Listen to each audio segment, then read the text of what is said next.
Bonjour à tous, j'espère que vous allez excellemment bien et on continue avec cette Coupe du Monde et on passe maintenant au match du groupe E. Avec le premier match de ce groupe E, c'était entre le Pays-Bas et le Cameroun. Victoire des Pays-Bas 3-1. Ouverture du score à la 41e minute de Miedema. Puis à la 43e minute, égalisation camerounaise avec Ongwene. 48e minute, les Pays-Bas reprennent l'avantage avec Bloodworth. Et puis Miedema qui double la mise à la 85e minute. Miedema qui bat donc le record de buts en sélection. C'est la meilleure buteuse désormais des Pays-Bas en sélection. Alors le score nous laisserait penser que la victoire des Pays-Bas a été très facile, a été très aisée. Eh bien, ça n'a pas vraiment été le cas. Moi, j'ai trouvé que cette victoire a été laborieuse pour plusieurs points du côté des Pays-Bas. Il n'y a pas eu vraiment de maîtrise du match. Elles souffrent un petit peu en première mi-temps parce qu'elles ont du mal à imposer leur rythme, du mal véritablement à ne pas se faire avoir par les contre-camerounais également, alors qu'elles avaient plutôt la possession du ballon, même si ça n'a pas été la statistique la plus incroyable depuis le début de cette Coupe du Monde. Elles ont quand même une possession de balle, je crois, qui est d'à peu près 70% pendant toute la rencontre. Mais elles ont du mal à imposer leur rythme quand même.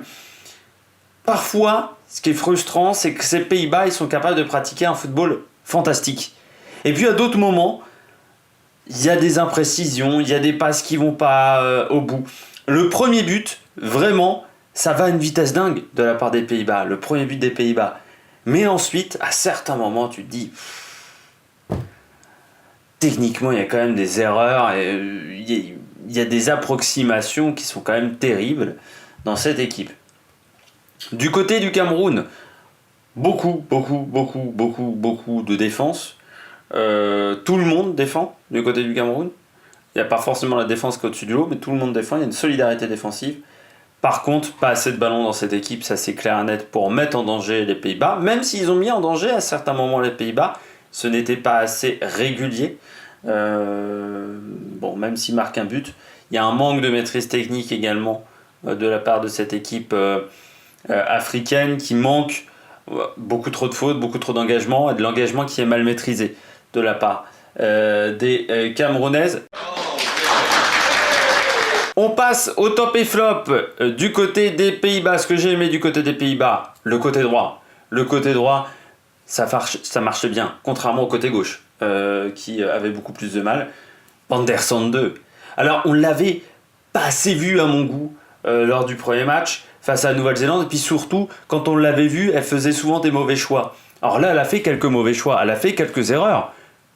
Il y a du déchet technique. De toute façon, c'est une joueuse qui a forcément du déchet technique par rapport à la manière dont elle joue. Forcément, elle aura du déchet technique parce qu'elle va dans la percussion, elle pique à l'intérieur dans la surface de réparation. Donc forcément, c'est une alliée en plus à un poste où il y a quand même du déchet. Donc voilà. Mais sur le premier but, elle fait un centre magnifique. Et c'est le centre qui permet, et le centre est très bien réalisé, je trouve, même si l'appel de Miedema est de qualité. Et puis pendant tout le match, c'est par ce côté droit qu'est venu le danger. Le côté gauche, ça marchait pas du tout. Je sais pas ce qui se passait du côté gauche, pardon. Et Van der Sande 2, Groenen également. Et puis quand vous avez votre meneuse de jeu, qui le comprend aussi assez vite, Van de Donk, qui est la meneuse de jeu de cette équipe néerlandaise, qui a compris assez vite que c'est par le côté droit que ça marchait. Donc pendant toute une partie du match, on n'a pas du tout vu le côté gauche, à passer les ballons à droite. Et ce qui a permis, je pense aussi, d'avoir beaucoup d'actions dangereuses. C'est d'avoir également beaucoup de ballons de la part de Van de Donk. Mais c'est vrai qu'on a beaucoup plus vu Van der Sande 2 et on l'a beaucoup plus trouvé. Et quand vous avez une joueuse de ce calibre qui est capable de faire vraiment des très très bonnes choses, eh bien c'est intéressant de s'en servir, et c'est donc bien de la trouver. Et donc c'est ce côté droit que j'ai trouvé le plus satisfaisant du côté des Pays-Bas. Et puis ce que j'aime du côté du Pays-Bas, dernier point, le nombre de talents individuels dans cette équipe.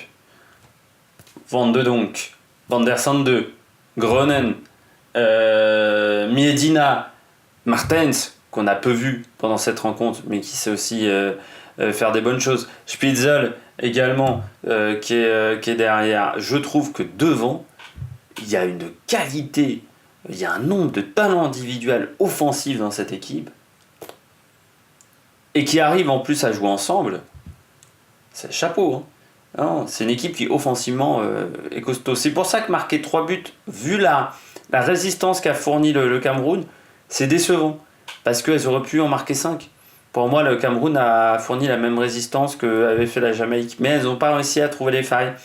Côté gauche a été moyen. Pour l'instant, elles sont encore en rodage, ces néerlandaises. Mais quand ça sera en place, et on espère que ça sera en place dans cette Coupe du Monde, en 8e ou en quart, là, ça va dépoter. Hein, parce que quand toutes ces joueuses vont être vraiment au top physiquement, offensivement, ça sera dur à battre. Ce que j'ai pas aimé du côté des néerlandaises, le manque de maîtrise. Alors certes, on va me dire, il y a la possession du ballon. Oui, elles ont la possession du ballon, mais moi j'ai eu ce sentiment-là, c'est que même quand elles avaient la possession du ballon, elles n'étaient pas sereines et il y avait un manque de maîtrise, un manque de calme dans cette équipe. On sentait que certes elles avaient le ballon, mais qu'elles ne maîtrisaient pas le cours du jeu, qu'elles ne maîtrisaient pas vraiment ce qui se passait dans le match. Surtout en deuxième mi-temps, où j'ai trouvé qu'en deuxième mi-temps, elles marquent certes 2 buts, mais elles ne maîtrisent rien, quoi. On a l'impression à certains moments que les Camerounaises arrivent à faire des choses beaucoup plus construites, alors que même si j'ai dit que la construction c'était bien, en deuxième mi-temps, à certains moments, elles ne construisent plus du tout le jeu. Elles se font des passes, mais il n'y a pas de construction offensive. Où il y a eu un manque de maîtrise pour moi à certains moments de la part des Pays-Bas, ce qui est assez étonnant pour une équipe, encore une fois, qui est championne d'Europe en titre. On pourrait croire qu'il y a une certaine sérénité dans cette équipe, qu'on n'est pas à la course au résultat forcément, mais on a l'impression des fois d'avoir des cadettes, des cadettes si je parlais du cyclisme, mais d'avoir des poussins au niveau de la sérénité, c'est-à-dire que dès qu'il y a un truc qui va pas, paf, ça peut passer d'un côté comme de l'autre. Dès qu'il y a un truc qui va pas, elles peuvent elles peuvent décevoir énormément, elles peuvent vraiment se décomposer en 10 secondes, et je trouve ça assez étonnant. La défense qui manque de solidité pour moi du côté des Pays-Bas. J'ai trouvé la défense pas solide. Ça se voit sur le premier but qui est un peu un but gag, le but du Cameroun, où la joueuse arrive à trouver la place devant toute la défense néerlandaise. C'est-à-dire vous avez une joueuse camerounaise qui va réussir à trouver 3 joueuses qui sont mal placées parce que la défense n'est pas alignée, parce que vous avez une charnière qui va pas communiquer entre elles, donc ça veut dire que les 2 défenseuses centrales ne communiquent pas ensemble, donc il y en a une, et donc elle arrive à passer dans le dos d'une des défenseurs, et l'autre elle est trop en retard pour venir. Il y a un peu trop d'attentisme dans cette défense également de temps en temps face au Cameroun, où elle monte pas assez vite sur le porteur de balle, donc la joueuse du Cameroun peut avoir le temps d'ajuster une frappe, même si c'est de loin, ça peut aller au but. Donc voilà, j'ai trouvé que la défense pas assez solide du côté des Pays-Bas, et c'est peut-être ça sera leur défaut, un peu comme au Brésil, c'est-à-dire qu'offensivement ça marche, par contre défensivement ça me semble un peu complexe. On passe au Cameroun, le plus du côté du Cameroun, la solidarité défensive. Tout le monde défend dans cette équipe, un peu comme l'Argentine.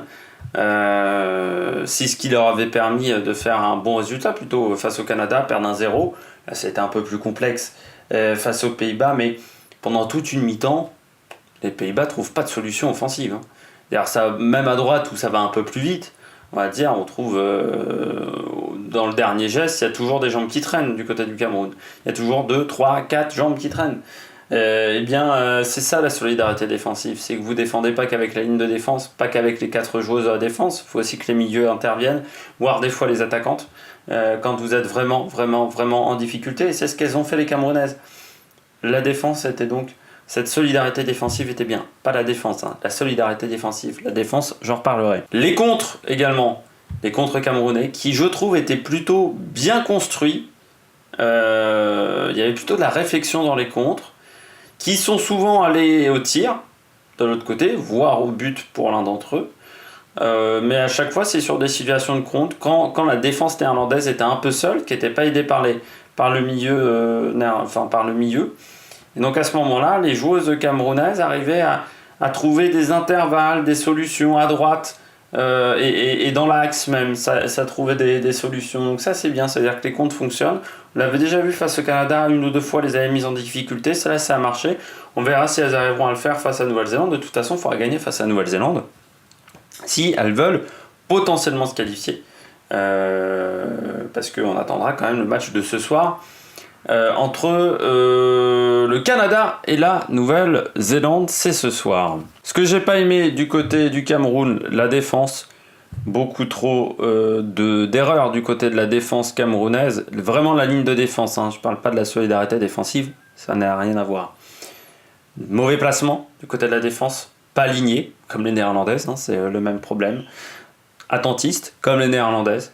Le premier but, dès que vous voyez la course de la joueuse néerlandaise, il faut essayer de la contrer. Sinon, forcément, il y a but. Et le problème, c'est que la joueuse camerounaise, elle se retrouve derrière. Et comme je dis toujours, dans un duel aérien, dès que vous êtes derrière, c'est fini. Et l'attentisme sur aussi le troisième but, où je trouve que ça met vraiment beaucoup de temps à intervenir, même à d'autres moments. On a senti que les néerlandaises n'en ont pas profité, mais il y avait des moments où tu sentais que ça pouvait craquer assez vite du côté du Cameroun, et ça c'est dommageable, que la ligne de défense soit perméable, alors que y a vraiment toute l'équipe qui défend de manière âpre. Et puis les fautes du côté du Cameroun, beaucoup trop de fautes, 15 fautes pendant toute la rencontre, 3 cartons jaunes, ça fait beaucoup pour une équipe. Alors certes, elles ont subi, elles ont eu peu le ballon. Les Camerounaises, beaucoup trop peu de ballons, même il y avait un problème de conservation de balles où elles balançaient des fois un peu trop rapidement le ballon. Mais quand même, 15 fautes, on sent qu'il y a un excès d'engagement. Et puis encore, l'arbitre ne les a pas toutes signalées. Il n'a pas mis tout le temps des cartons jaunes, mais beaucoup trop d'engagement, et de l'engagement qui est mal maîtrisé. On sent qu'il n'y a pas la technique pour maîtriser cet engagement physique. Ce qui fait que il y a eu des tacles par derrière, il y a eu des tacles assez violents. Ça n'a pas été un match très très beau même. Même les Néerlandaises elles ont fait des tacles un peu violents, je trouve. Donc voilà, un peu trop d'engagement physique et ça leur coûte des fautes. Et les fautes, ça donne des possibilités à l'adversaire d'avoir des munitions qui peuvent leur permettre de marquer des buts. Heureusement, les Néerlandais, sur les coups de pied arrêtés, ça n'a pas été exceptionnel dans ce domaine-là. On passe aux joueuses rapidement. Ma joueuse du match, pour moi, c'est Viviane Miedema. Quand on la trouve, elle est hyper dangereuse. Pendant 35 minutes, on a du mal à la trouver. L'une des rares actions, on la trouve dans la surface de réparation, pam, ça fait but. Premier but. Puis 2 buts, doublés. Plutôt un bon match. C'est vraiment une renarde des surfaces, cette joueuse-là. Moi, je l'avais trouvée très décevante face à la Nouvelle-Zélande. Et bien là, j'ai trouvé la Miedema qui est capable de faire la différence. Et puis la joueuse qui m'a déçu, Martens, inexistante. Martens, côté gauche. Et puis, quand on l'a vue, elle n'arrivait pas à... Enfin, elle faisait des mauvais choix, mauvaise passe, ou elle faisait une erreur technique. Même moi, ça me faisait de la peine parce que je la voyais qu'elle était très, très, très frustrée. Je pense que tout simplement, elle n'était pas dans un bon jour. C'était pas son jour, dans ce match. Mais c'est dommage. C'est dommage pour elle parce que elle a perdu des ballons et elle n'a pas permis à son équipe d'avoir un peu plus encore d'impact offensif. J'espère que vous avez aimé cette vidéo. N'hésitez pas à vous abonner, n'hésitez pas à mettre un pouce bleu, n'hésitez pas également à réagir dans les commentaires. On va continuer avec le football féminin. On parlera également de la Moto Grand Prix. Je ne sais pas si vous avez vu en plus. Quartararo sera en pôle du Grand Prix de Catalogne, donc on parlera du Grand Prix de Catalogne, ça sera mardi matin normalement sur YouTube. Et puis on essaiera de faire également la Moto 3 assez rapidement, mais ça va pas être si simple que ça avec la Coupe du Monde. Même si à partir de cette dernière journée de phase de groupe, quand on atteindra la 3e journée de cette phase de poule, on fera qu'un débrief groupe par groupe, on fera pas un débrief match par match, parce que déjà il y a 2 matchs qui se déroulent en même temps, donc je ne peux pas me dupliquer, c'est assez difficile à réaliser, donc voilà, je parlerai de ce que j'ai pensé de chaque groupe, et je ferai un bilan de chaque groupe, et on commencera par le groupe B, qui débutera ses matchs lundi, mais avant ça on aura dimanche les 2 derniers matchs de cette 2e journée de phase de poule avec le groupe F et la Suède qui affrontera la Thaïlande, on pourrait peut-être avoir encore beaucoup de buts, et les États-Unis qui affronteront le Chili. Allez, ciao ciao sur l'Amérique Production.